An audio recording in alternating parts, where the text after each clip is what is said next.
Le 4 juillet 2020, c'est la journée que Sophie et Ariane voulaient parfaite. On est très consciente avec tout ce qui se passe que c'était un choix logique, mais je dirais qu'émotionnellement, ça a été quelque chose qui a été très déchirant.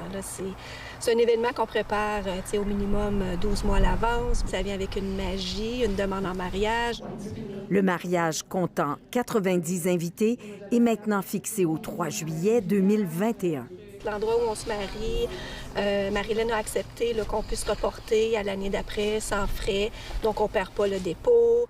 Le couple avait choisi le verger au gré des saisons à Oka pour encourager la consommation locale et pour la nouvelle propriétaire des lieux qui a une longue expérience en planification de mariage. C'est la première fois que je vis ça, de faire autant de changements, des rapports, de reporter les mariages d'une année.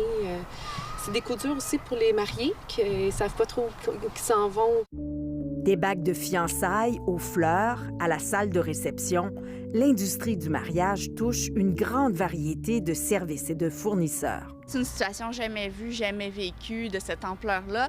Option Consommateur reçoit 10 fois plus d'appels que d'habitude, concernant surtout des voyages et des mariages. Tout ce qui est annulé actuellement en raison de l'interdiction des rassemblements, peu importe la forme du contrat, on peut parler de force majeure. C'était imprévisible au moment où vous avez signé votre contrat.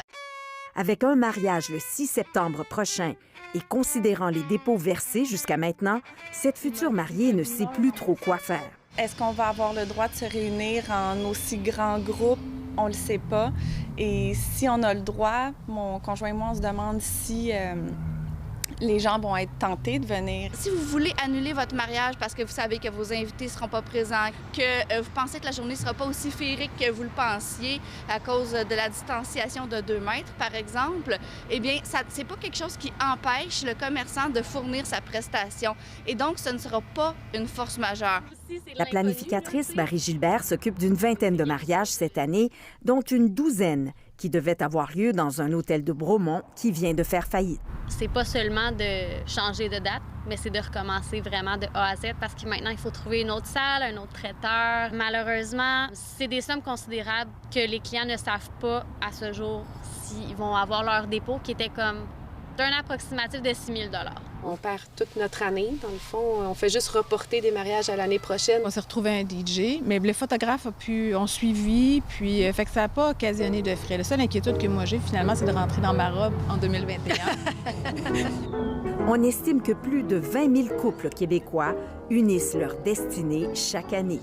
Ici Anne-Louise Despatie, Radio-Canada, Montréal.